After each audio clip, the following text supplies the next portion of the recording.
quase sem querer, eu tenho andado distraído, impaciente e esquecido. Ainda estou confuso, só que agora é diferente, porque eu estou tão tranquilo e tão contente. Quantas chances eu desperdicei quando o que eu mais queria era provar para todo mundo que eu não precisava provar nada para ninguém. Então, eu me fiz em mil pedaços para você juntar e queria sempre achar a explicação para o que eu sentia. Como um anjo caído, eu fiz questão de esquecer que mentir para mim mesmo ou mentir para si mesmo é sempre a pior mentira. Mas eu não sou mais tão criança a ponto de saber tudo. Já não me preocupo, portanto, se eu não sei por quê, porque às vezes o que eu vejo quase ninguém vê. E eu sei que você sabe, quase sem querer, que eu vejo o mesmo que você. Essa é a primeira parte da música Quase Sem Querer, da Legião Urbana, que tem tudo a ver com o nosso tema de hoje, que versa sobre o livro O Código do Monte, do nosso amigo Sérgio Lopes, no capítulo em que ele fala dos bem-aventurados, os que são mansos. Portanto, iremos conversar hoje sobre a mansuetude, a tranquilidade, a mansidão, no paralelo, né, desse turbilhão que somos nós internamente. Então, convido você para ficar conosco nesse bate-papo, nesse diálogo, nessas reflexões.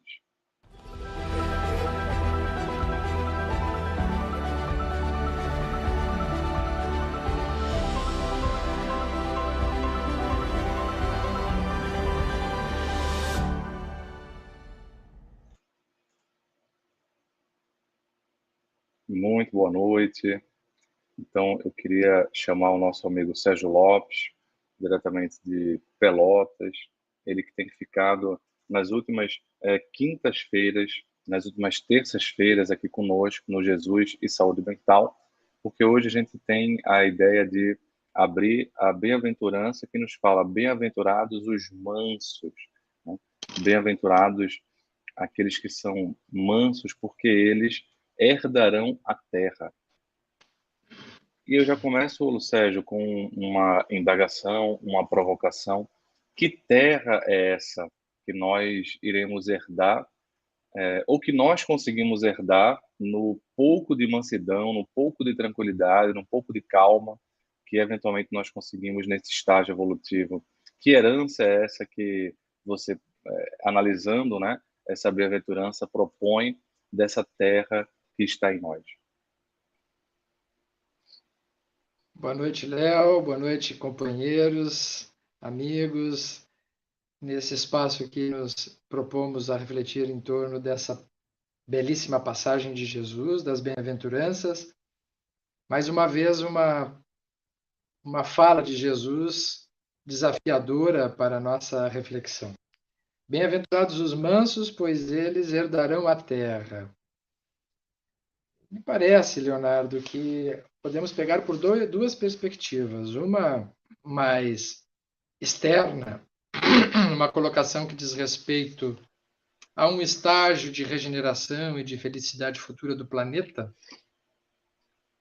onde a doutrina espírita já extensamente vem desenvolvendo temas, desde o Evangelho principalmente, sobre a progressão dos mundos, em que Kardec embasa a colocação de Jesus dizendo que ele já sabia, estava sujeito à questão da lei de evolução, o processo de melhoria moral do planeta. Portanto, Jesus falava nesse primeiro momento, nesse primeiro plano, a respeito do destino do planeta, da Terra, planeta, como um planeta que viria posteriormente, ou virá, a se tornar um lugar onde predominarão as pessoas, as criaturas de mais mansuetude, de mais bondade, de mais evolução.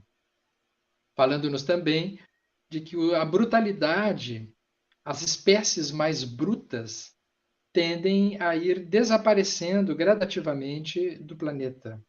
Desde os dinossauros, que eram os maiores seres animais do planeta, que foram desaparecendo para espécies menores, menos ferozes, no sentido da ferocidade do animal propriamente dito, e uma tendência evolutiva das espécies irem perdendo essa animalidade mais grosseira com o tempo.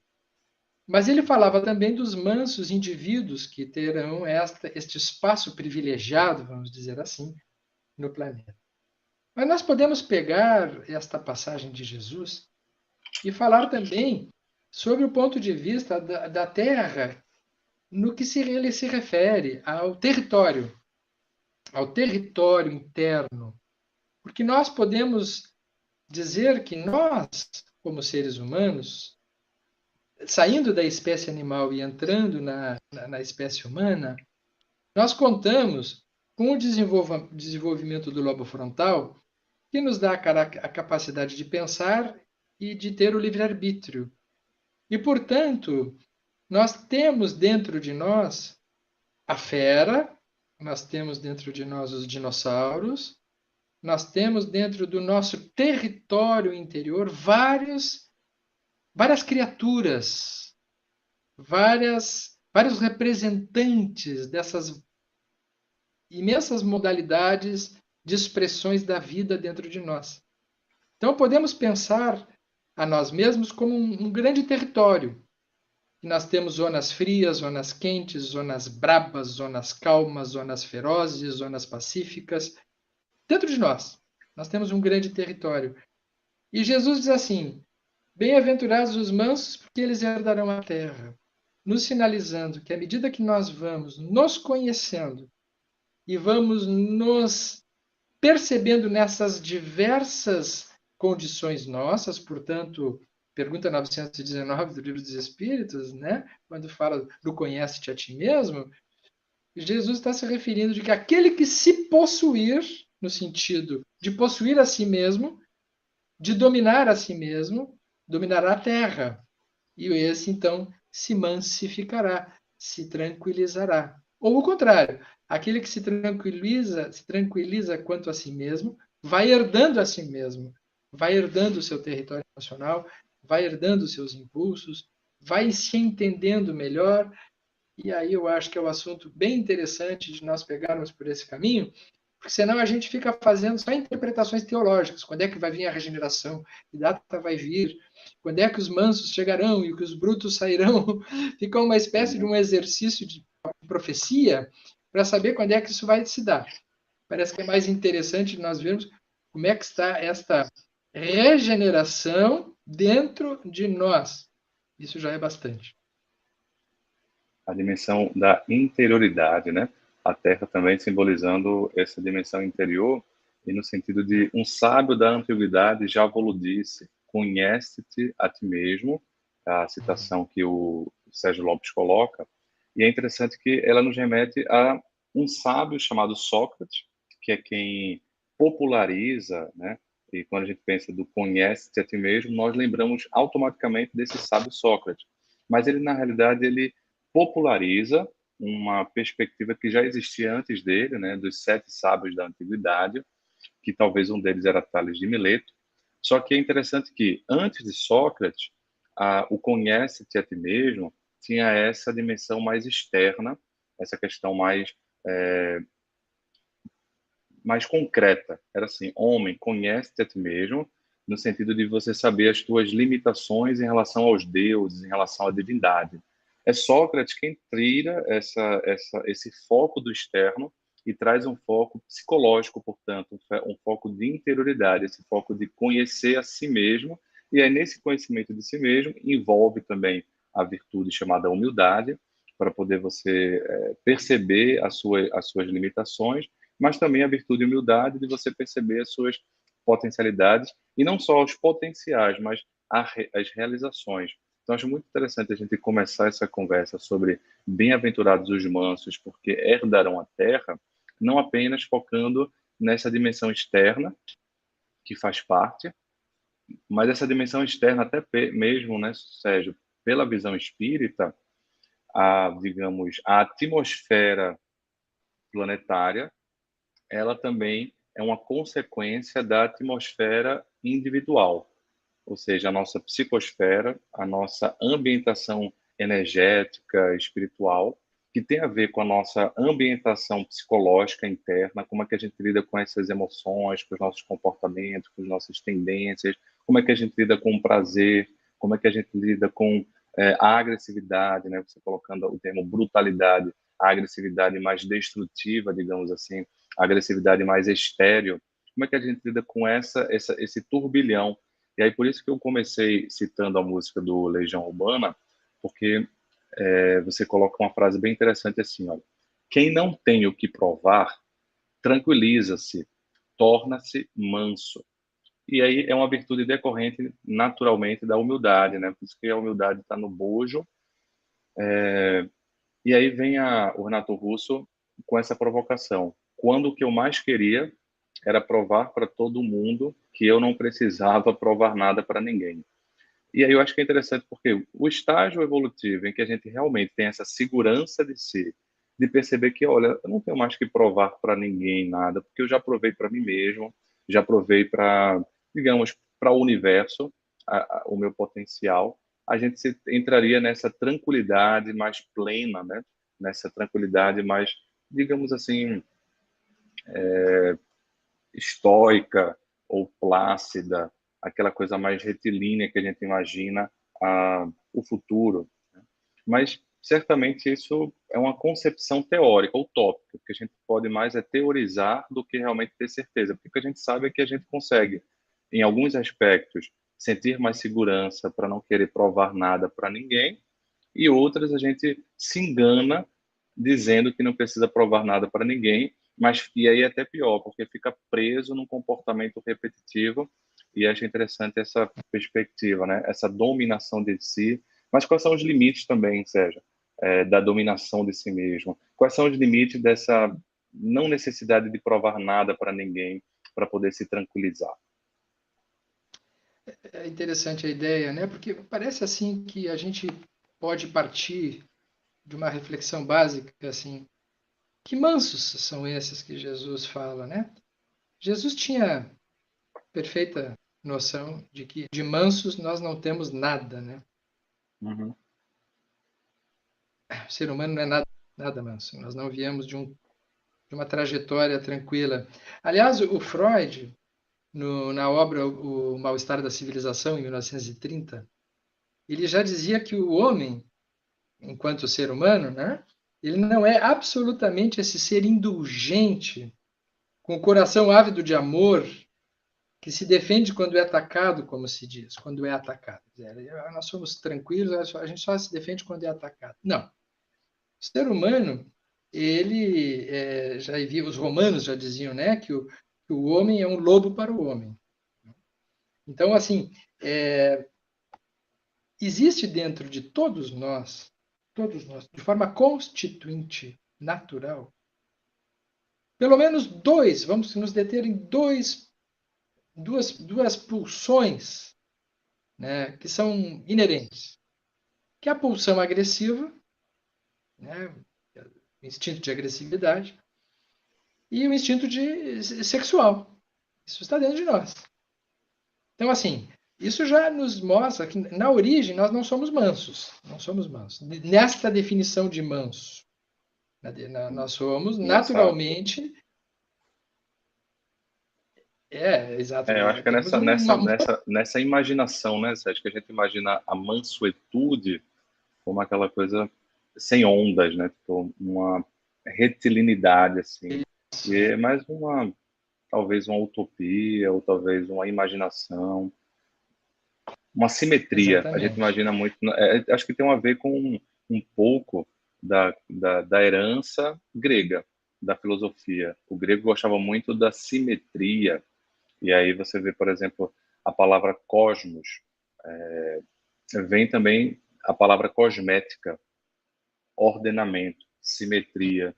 Então a gente tem dificuldade de lidar com a simetria, porque a simetria lembra alguma coisa que deve ser banida, é feia, é ruim, é perturbada, e todas essas ideias que vêm juntas. Parece que a ideia simétrica está por trás da ideia do cosmos, quando a gente vê a origem na Grécia, né? O próprio Sócrates vai ser um dos primeiros que vai definir o que seria Deus, que lembra muito com a definição do Livro dos Espíritos, porque ele sinaliza Deus como sendo a inteligência. O Livro dos Espíritos também sinaliza Deus como sendo a inteligência. E aí é uma definição fantástica, porque ele sai do Deus corpóreo, né, dos deuses corpóreos. Ele vai dizer, olha, a gente não tem como definir a partir da perspectiva.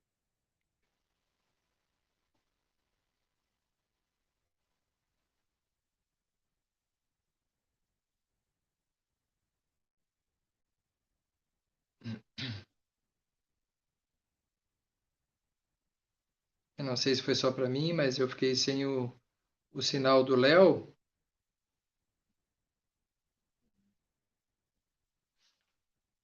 Tá, então vamos fazer o seguinte: ele caiu, provavelmente o sinal da internet do Leonardo caiu, a gente se defende aqui. Vou continuando eu aqui então, meus amigos, né? Vamos pegar carona nessa colocação do Leonardo, que é assim: existe um conceito de tornar-se virtuoso que passa por uma ideia de que a gente exercitando a mansuetude, a gente fica manso. Como se, se apaziguar interiormente fosse o produto de uma domesticação. Por exemplo, há pessoas que acham, eu vou começar a falar baixinho, eu vou começar a não reagir, aí eu vou ficar manso. Como se, como se a nossa vida interna fosse um animal a ser domado, que a gente doma e ele fica calminho, né? A nossa parte instintual, a nossa parte agressiva, a nossa parte sexual, ela precisa ser conhecida. Aonde que ela está em nós? Quais são os nossos componentes internos? Aonde que está a nossa agressividade? Ela existe, ela está dentro de nós. Né? Que fatos da minha vida contribuem para que eu seja mais ou menos agressivo, por exemplo? E aí, a partir daí, a partir de uma ideia de autoconhecimento, eu posso, sabendo quem eu sou, ver o que eu vou fazer com isso. Porque a agressividade, ela não é propriamente ruim. A agressividade, ela serve para a sobrevivência, ela serve para a conservação. Ela, na obra que escrevemos, nós colocamos um exemplo, dizendo que é como se fosse uma força. Imaginem uma correnteza na qual essa força de uma correnteza, se ela encontrar pela frente uma construção e ela for indomável, ela não for direcionada, ela destrói essa construção. Quando o mar invade, ou quando um rio sobe as margens, ele vai invadindo tudo. Isso poderíamos comparar a esta força indomada ou descontrolada como a nossa agressividade inata. Mas no momento que eu coloco num rio, por exemplo, uma hidrelétrica, e eu canalizo essa força dessa hidrelétrica para uma direção, ela vai transformar esse potencial destrutivo, que era um potencial destrutivo, num recurso construtivo. Posso iluminar uma cidade. Então, aquele mesmo rio, com aquela força daquela correnteza, que pode destruir casas, é o mesmo rio que pode iluminar uma cidade. É a mesma força. Não existe agressividade boa e agressividade ruim. Sexualidade boa e sexualidade ruim. Existe o que nós conseguimos fazer com isso, à medida do nosso autoconhecimento.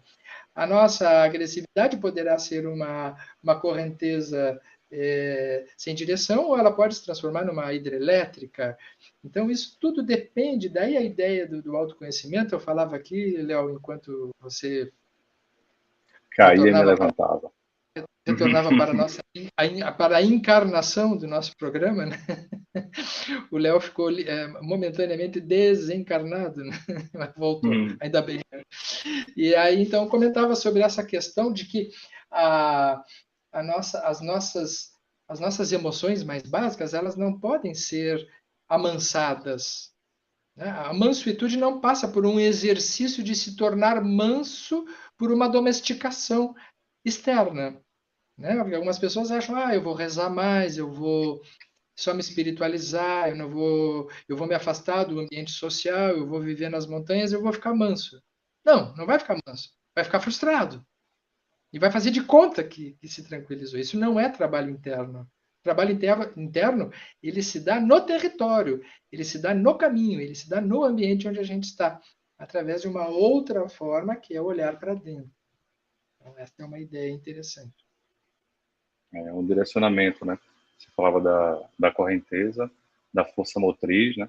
E estava falando também da questão funcional. E o direcionamento, eu gosto de usar o termo assim, um direcionamento construtivo e algo mais destrutivo, digamos assim, né? Mas ser uma valoração do que é positivo, porque às vezes a palavra positivo pode indicar que é bom por natureza e negativo é ruim por natureza, né? E é interessante o direcionamento que a gente dá. Agora, esse direcionamento, eu estava falando na ideia antes da simetria. Então, a inteligência, ela sinalizando, né? Sócrates sinalizando Deus como se algo com a inteligência, ele está trazendo uma coisa abstrata. E aí é um dos primeiros pessoas, dos primeiros conceitos de Deus como algo abstrato que a gente tem. Por quê? Porque os gregos, então, não conseguiam abstrair tanto e faziam seus deuses à maneira do homem, né? Ou seja, ele falava, era um isomorfismo físico e um isomorfismo das questões emocionais, pulsionais, das paixões. E eu acho que a gente precisa, e aí a humildade está embutida nessa questão da própria mansidão. Nós não temos exatamente a concretude de saber o que é uma mansidão tão profunda, simplesmente porque nós temos momentos mais tranquilos, mas nós não temos esse autodomínio que a gente imagina como é que será. Nosso caminho é muito assimétrico. E essa assimetria não significa que seja algo ruim, né? E aí vem o que a doutrina espírita coloca: a inteligência suprema, a causa primeira de todas as coisas. Então ela dá uma anterioridade, mas Sócrates ele vai para um outro lado, ele fala a inteligência ordenadora. E aí talvez essa ordenadora dá uma ideia de simetria, dá uma ideia de que você não pode, digamos, sair da linha nunca, né? Uma ideia de autocontrole excessivo que na nossa interpretação humana, ainda apequenada, devido à nossa evolução, a gente tem uma ideia muito de rigidez. Acaba entrando numa rigidez, né? Vou ler um pouco do teu parágrafo aqui, ó. Quando a pessoa se acalma, ela diminui a expectativa em relação a si mesma, reduzindo a autoexigência exagerada e, por consequência, reduz um pouco mais a ansiedade, né? Talvez esse seja um pouco da calma que você está querendo dizer, uma certa domínio, né? Um certo, pelo menos, conhecimento desse território que sou eu, porque quando eu me mudo, eu acabo mudando a psicosfera do ambiente, né? Eu e você, enfim, vai acabando mudando aos poucos. E a evolução do planeta não é que vai vir um bocado de espírito evoluído e o planeta muda a reboque, até porque a gente sairia daqui, né? Se só viessem os mansos, aí a gente era o primeiro a sair. Os mais não mansos, digamos assim. A ideia é ir se tornando para se tornar o planeta. Acho que esse é um ponto. E aí entra a dimensão psicológica, né? Essa é uma ideia ingênua, né, que permeia também o nosso meio, uma ideia assim de que em determinado momento vão nascer só espíritos superiores aqui, né? Uma ideia assim, os brutos já não vão reencarnar mais e só reencarna manso. E aí o planeta de uma hora para outra fica calmo, fica tranquilo, desaparecem as guerras, desaparecem as brigas. Não é assim que parece funcionar, né? Ele fala em herança. Então a herança depende de nós transformarmos os processos internos. Por quê? Porque as mães continuarão tendo filhos, os pais continuarão tendo filhos, as crianças continuarão tendo pai e mãe, ou aqueles que ocupem o seu lugar, não necessariamente ligadas ao gênero, mas terão que ter, as crianças continuarão tendo famílias, portanto, as famílias precisarão ser mais harmônicas, porque nós sabemos que bebês, eles eles não se formam independente dos pais. Os bebês, eles se constituem a partir dos pais. Porque os espíritos que reencarnam, eles não reencarnam evoluídos prontos. Eles, a não ser com exceções, que são exceções, mas não na sua grande maioria, nós estamos sujeitos aos vínculos que estabelecemos aqui. E se esses vínculos forem muito perturbadores, muito perturbados, a tendência dessa média humana comum crescer será com perturbações. Então, quando nós assistimos situações de violência, Léo, me parece assim que é algo que precisa ser revisto. Muitas vezes a gente acha que a violência é uma questão meramente penal, mas a violência ela é um produto de um processo de enfermidade mental, de enfermidade emocional, de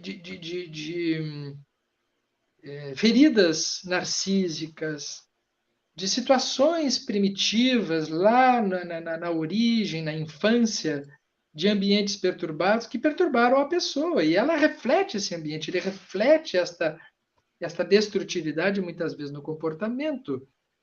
Parece que estamos diante de um grande desafio que é assim, pensarmos essas questões muito por um prisma psíquico, muito mais do que por um prisma comportamental. Que nós sabemos que o comportamento ele não se corrige pelo comportamento na sua profundidade. O comportamento ele avança na medida do trabalho interno na sua profundidade. E esse trabalho interno se dá através dos vínculos. Então é por isso, não é por acaso que famílias mais ajustadas têm crianças mais equilibradas, menos problemáticas. Famílias muito desajustadas têm uma tendência a reproduzirem crianças na sua vida mais adulta com problemas. Então, a questão educacional, a questão do amor no ambiente familiar, a questão da relação dos seres humanos no ambiente social, é o que vai fazer, com o tempo, o planeta se tornar um planeta mais tranquilo. E não uma reencarnação súbita de espíritos iluminados. Né? Então, tem É, gente esperando, agora, depois de 2050, vai regenerar. Até 2050 vai ser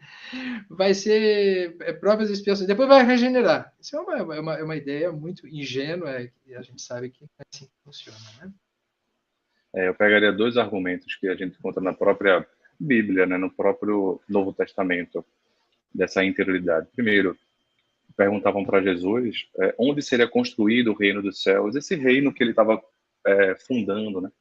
E aí É. alguém fala que vai ser externamente, e fala lá, enfim, fala de geografia externa.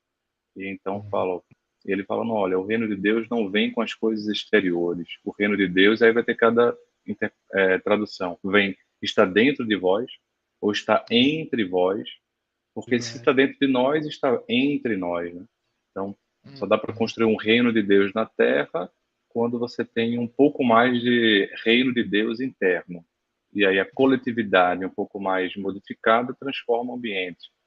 Mas essa transformação exige um esforço, que acho que é isso que a gente está botando aqui. Não é algo passivo, não é algo.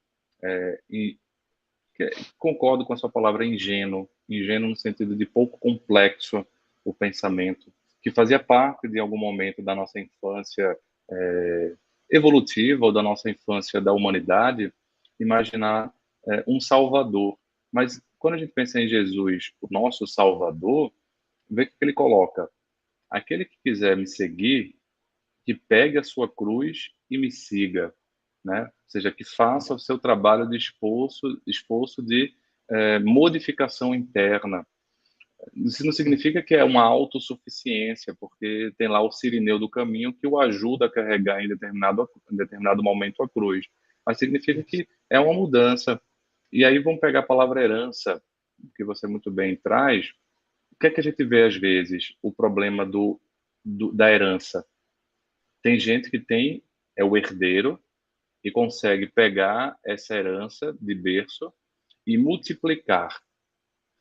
Mas tem outros que pegam a herança e não conseguem dar valor e saem a gastar a herança sem uma vivência de modificação. E eu me recordo especificamente de uma pessoa que era um herdeiro com bastante posses, e ele foi uma pessoa que conseguiu multiplicar, mas não tanto quanto o pai dele, por exemplo. E ele sempre trazia, já que você falou dessa ferida narcísica, ele trazia uma baixa autoestima, no sentido de que ele, digamos assim, não tinha um merecimento, de que ele deveria fazer mais. E, na verdade, ele até fazia, porque ele não era uma pessoa estragada, ele não era uma pessoa que não dava valor, sabe? Mas ele também tinha uma meta que se colocava muito grande.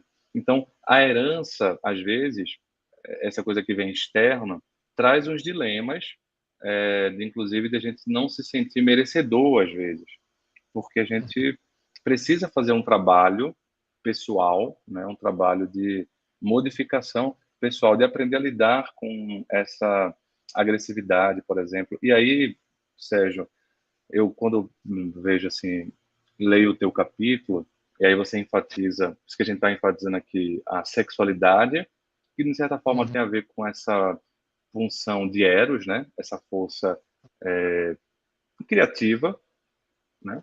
O Eros, e a agressividade, a gente pensa muito na função de Thanatos, né? De Thanatos, que é uma função mais de conseguir destruir. Eu queria primeiro lembrar que destruição não significa brutalidade. No... Uhum.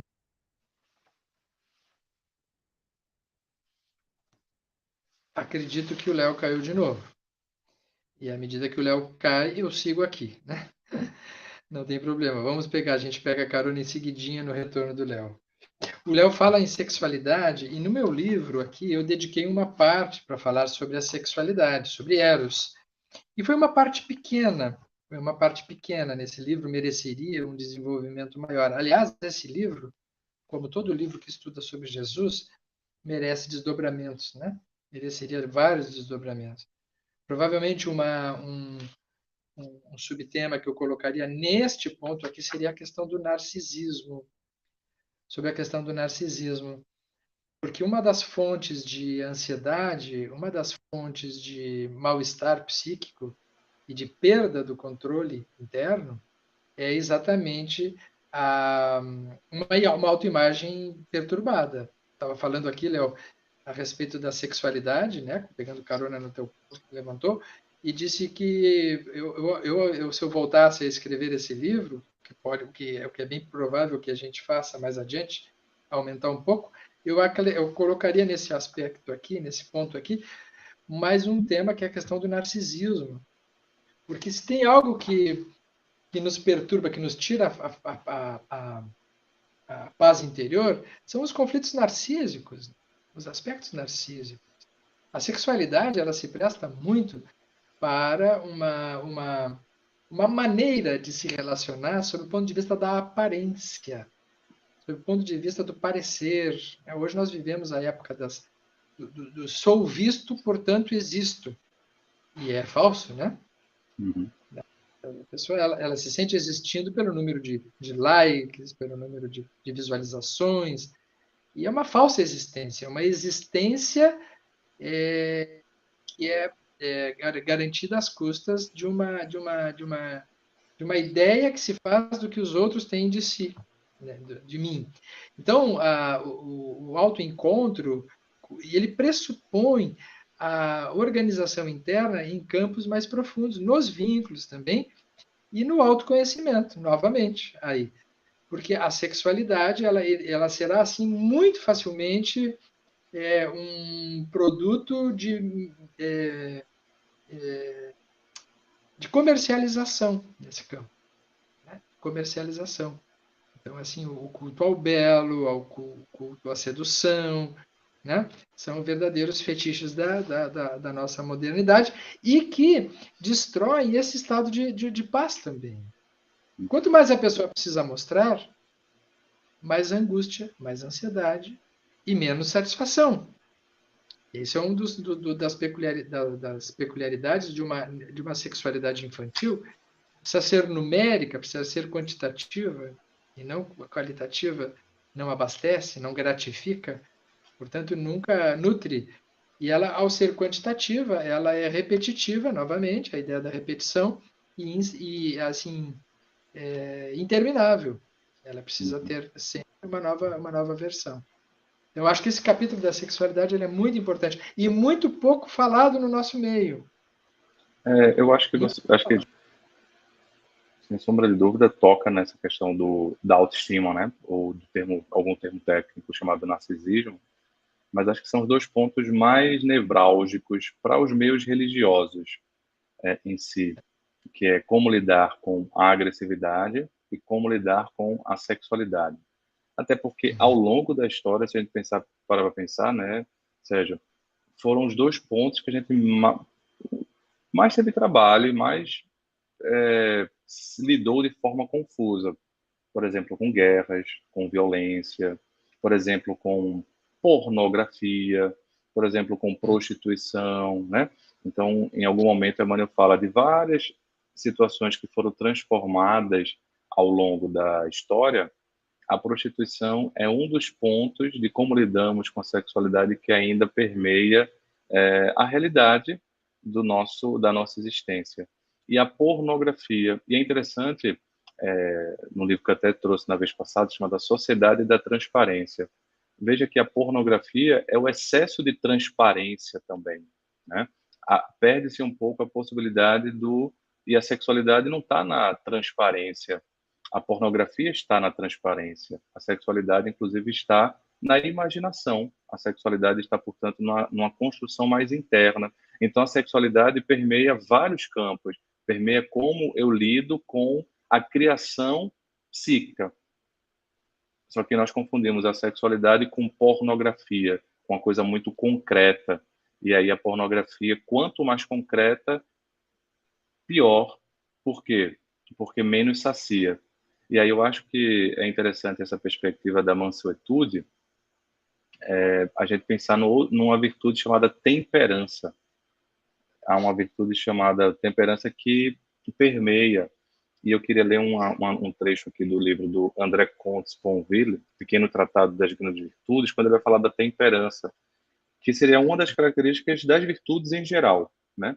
Assim como a humildade seria a virtude base, a temperança seria uma das características das virtudes em geral. E a temperança a gente tem muito a ver com falta de graça, falta de prazer, por exemplo. E ele coloca o seguinte: é o contrário, a temperança é o contrário do fastio, que é isso, você está, digamos assim, cheio demais, insatisfeito, Saturno. ou o que leva ao fastio. Não se trata de desfrutar menos, mas de desfrutar com qualidade, de desfrutar melhor. É um gosto, portanto, esclarecido, um gosto dominado, um gosto cultivado. Então, a virtude, né, não é incompatível com a sexualidade. E quando está falando da sexualidade, não é só a sexualidade, digamos, psíquica, criativa. Estamos colocando também um ato sexual, digamos, cultivado, esclarecido, temperado. E é interessante que esse nome temperança também vem o mesmo radical de tempero, que é que dá gosto. Então, a temperança, ao invés de tirar o gosto das coisas, dá o sabor mais refinado das coisas. É interessante a ideia do encharcamento, né? Da saturação, do exagero, porque vivemos momentos em que há assim uma volúpia pela quantidade.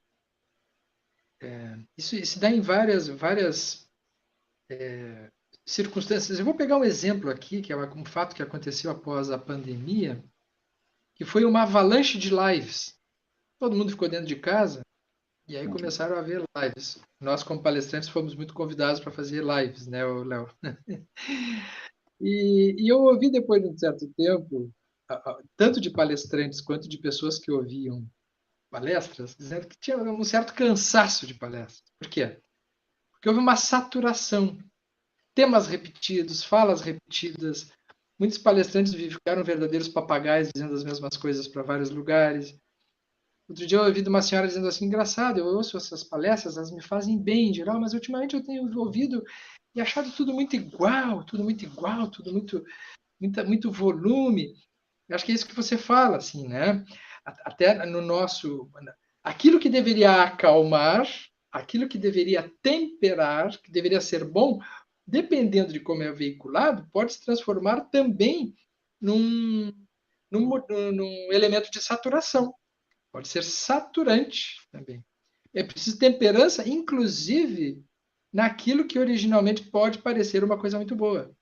Se pegarmos uma coisa muito boa e fizermos em exagero, ela deixa de ser boa. É preciso ter um limitante, um equilíbrio, né? Me parece que é disso que Jesus fala. Bem-aventurados os mansos. Os mansos, você foi buscar muito bem no livro do, do pequeno tratado das grandes virtudes, que é a temperança, o tempero. O tempero é exatamente essa medida é, apropriada para as coisas, né? Para tudo na nossa vida. Então, agora, isso é muito, às vezes, difícil de nós atingirmos, não, porque nós também estamos falando de forças inconscientes. É.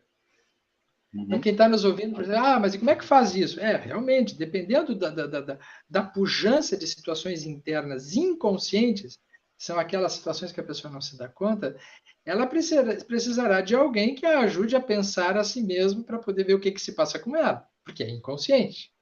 Né?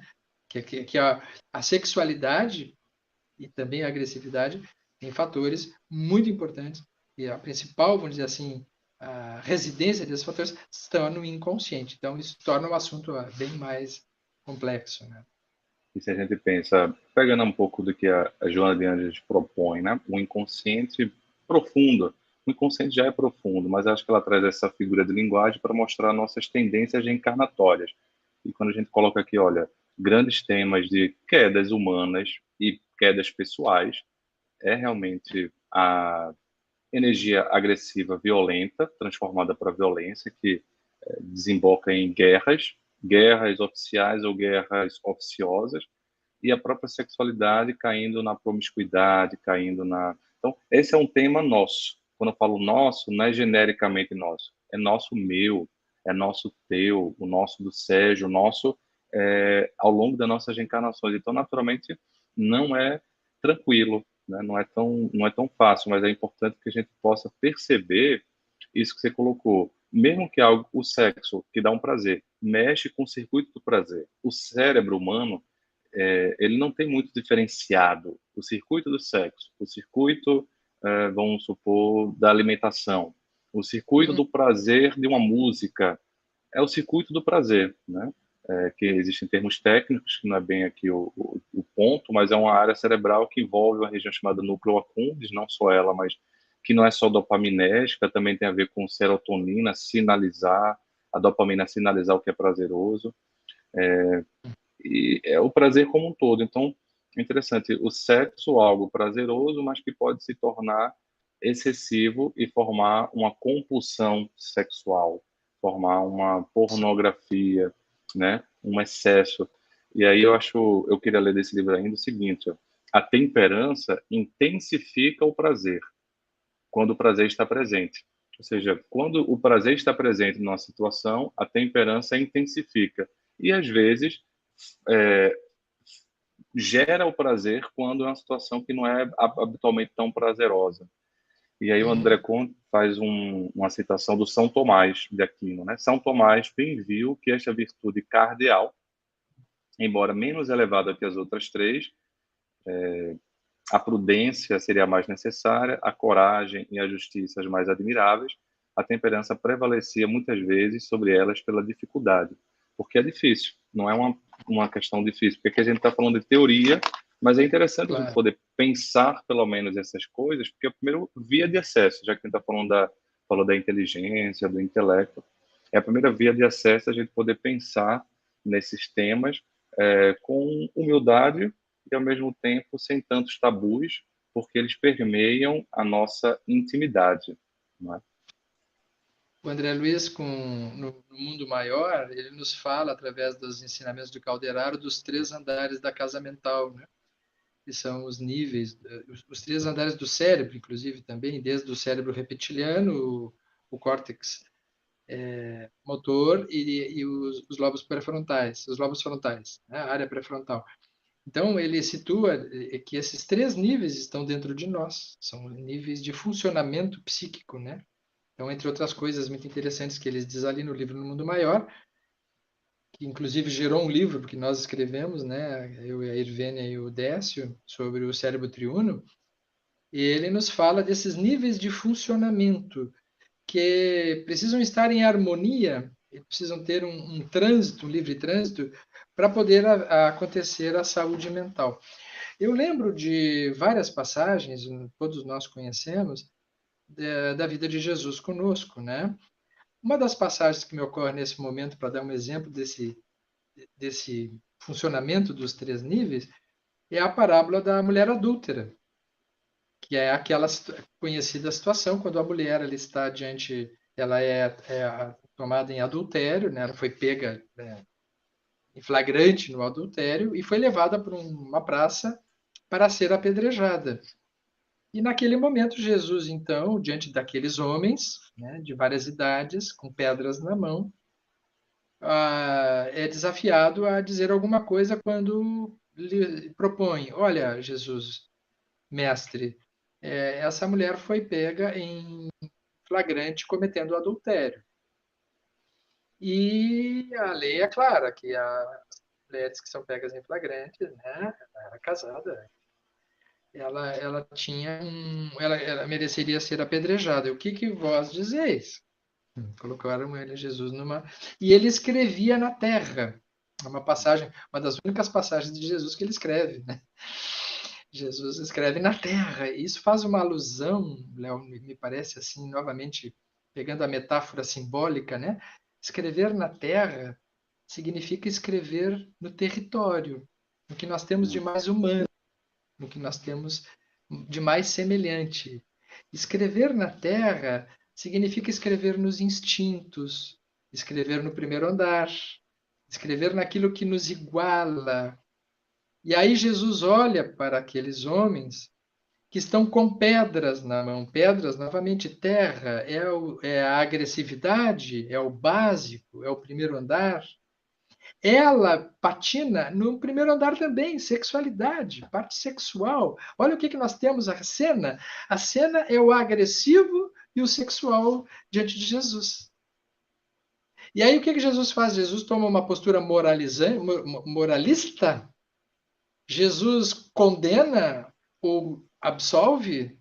Ele toma uma postura penal? Não. Ele toma uma postura terapêutica. Ele diz assim: aquele dentre vós que estiver sem pecado, atire a primeira pedra. Estar sem pecado é assim, Léo, eu ouço assim. Aquele dentre vós que não tem a sexualidade e a agressividade dentro de vós, atire a primeira pedra. Uhum.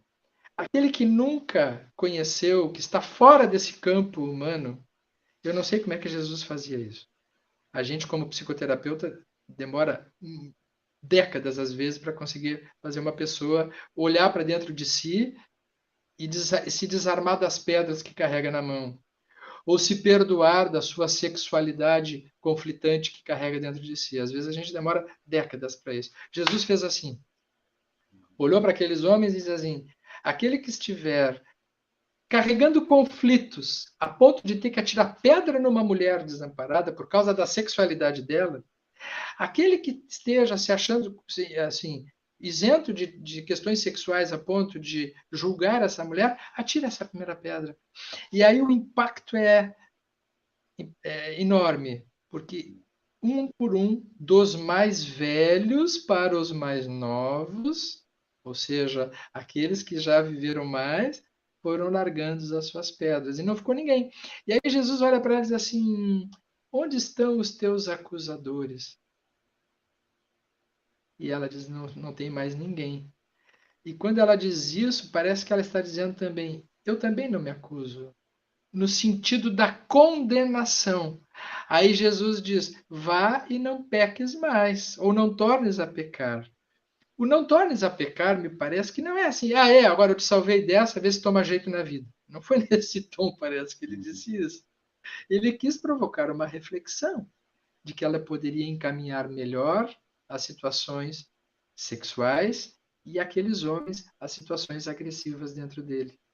Então, o grande terapeuta nesse momento, ele nos reúne nesse momento para trazer uma lição, que esta mansuetude que Jesus se refere, que foi o resultado da cena, porque todos ficaram mansos ao final da cena, foi saber lidar com as pulsões mais primitivas que nós carregamos dentro de nós.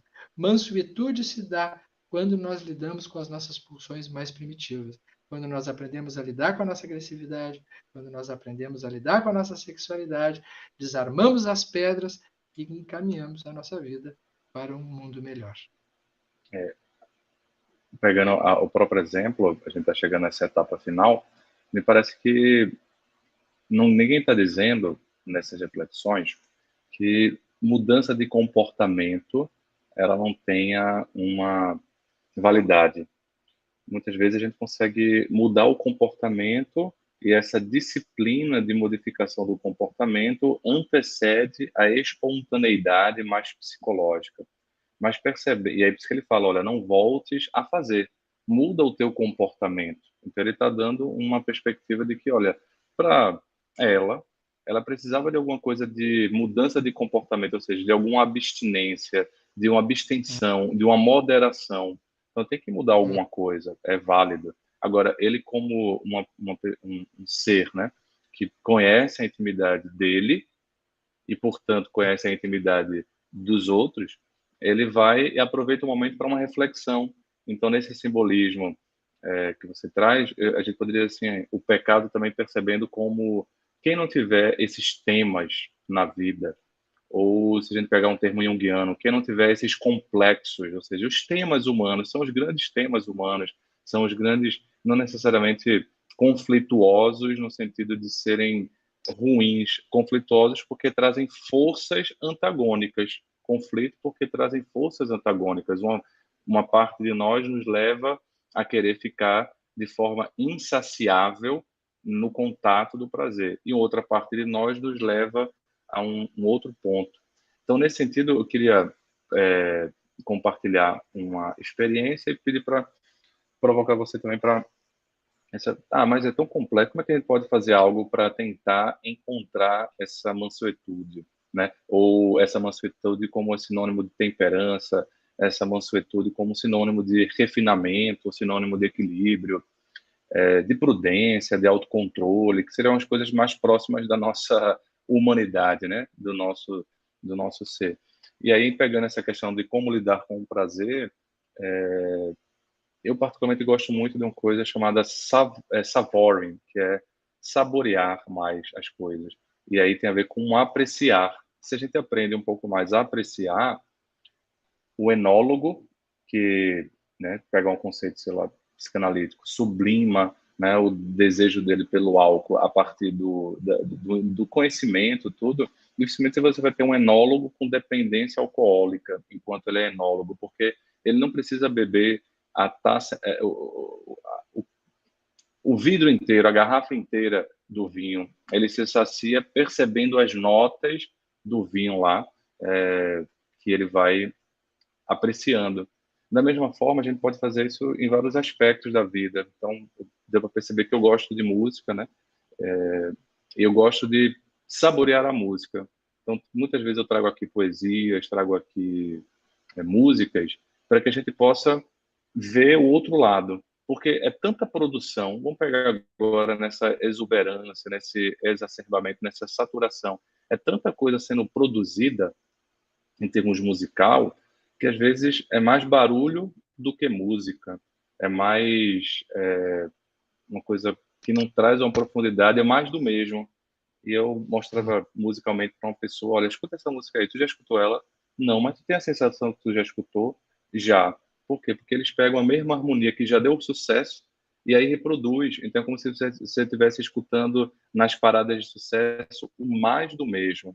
Sai um pouco da parada de sucesso, pega o sucesso que faz sentido para o teu coração, vai ler a música, vai ler a letra, vai pensar sobre como o autor escreveu. Outro dia eu fazia agora no forró, né? Um cantor, compositor aqui de Pernambuco, de Caruaru, Petrúcio Amorim. E aí ele fala da composição do Tarek e Mariola, né? Que ele fala assim: eu me criei matando a fome com Tarek e Mariola.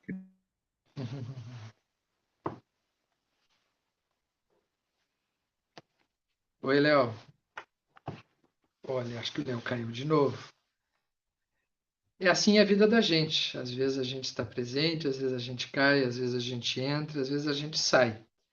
Este é um movimento natural da nossa existência, né? Por isso que nós estamos aqui para poder aprender, ter novos aprendizados, ter novas experiências.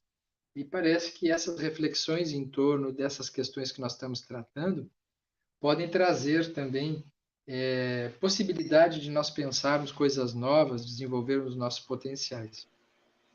Voltou o Léo. Eu Aí tô. está. Ah, mas às vezes tem algumas lives assim, Sérgio, que é teoria e prática. Porque a gente está falando de como lidar com essas adversidades e você cair e voltar é a prática, né? Mas a música é Tarek, bota aí, Tarek e Mariola. E o Petrúcio Amorim, ele conta como é que ele fez. E foi a partir de um não. Ele tentou, ele é de Caruaru, e ele já estava tocando em Recife, queria voltar a tocar lá em Caruaru, tudo, e não estava conseguindo espaço. E aí ele falou: poxa, tem um sujeito lá que me deu não, não. E eu, depois de muito batalhar, eu consegui tocar no espaço que eu queria, mas saí triste, porque eu saí decepcionado. Poxa vida, para eu tocar na minha cidade é uma dificuldade danada. E aí essa tristeza fez com que ele lembrasse da infância. Aí ele lembrou do Vassoural, que é um bairro de Caruaru, lembrou do Mestre Osvaldo, que é um marceneiro, que ninguém melhor do que Mestre Osvaldo na Madeira. Enfim, ele vai lembrando das cenas da infância, e aí pegando um pouco que o Sérgio colocou ali dos vínculos afetivos que a gente tem, né, profundos, e que às vezes vem imagens de música, e aí ele botou na música e falou assim: olha, quem é você para derrubar meu munguzá? Quem é você para poder dizer que eu não consigo? Então, é interessante você apreciar. Então, eu diria essa dica concreta, já que em algum momento, não sei se foi você que perguntou, como é que a pessoa de casa pode estar vendo e o que é que eu posso fazer com isso? Uma sugestão é: pega uma música que tu gosta, que eu faço isso, então eu vou compartilhar. Pega alguma coisa que você gosta, que toca a tua alma, mas que você nunca parou para refletir. Parar para refletir, né? Pensa, saboreia, que é uma forma de você colocar tempero e sentir, portanto, até mais prazer em algo que você só estava escutando, escutando, escutando. E já que a vida tem muitas coisas da produtividade, tem que produzir coisa nova, pega o que já tem, que você já gosta, que você já escutou 3 vezes, 4 vezes, 10 vezes, mas nunca parou para poder escutar novamente. É uma forma prática, né, um exercício da alma, digamos assim, para a gente poder ser mais saciável, né? Porque a gente é um pouco insaciável na nossa busca. E aí eu queria provocar você também, Sérgio, alguma coisa que você faça para ficar um pouco mais saciado, né? Já que todos nós temos essas questões. Uhum.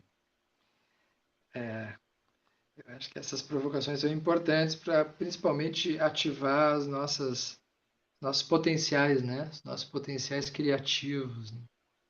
E buscarmos naquilo que mais nos toca para tentarmos descobrir coisas novas, nossa, né? Vamos pensar, pensar. Fiquei pensando. Vamos então, nesse caminho, convidá-los para que a gente possa tentar reler, né, Bem-aventurados os mansos, tentar pensar sobre essa temática e pensar em formas criativas. Como é que eu posso ficar um pouco mais saciado?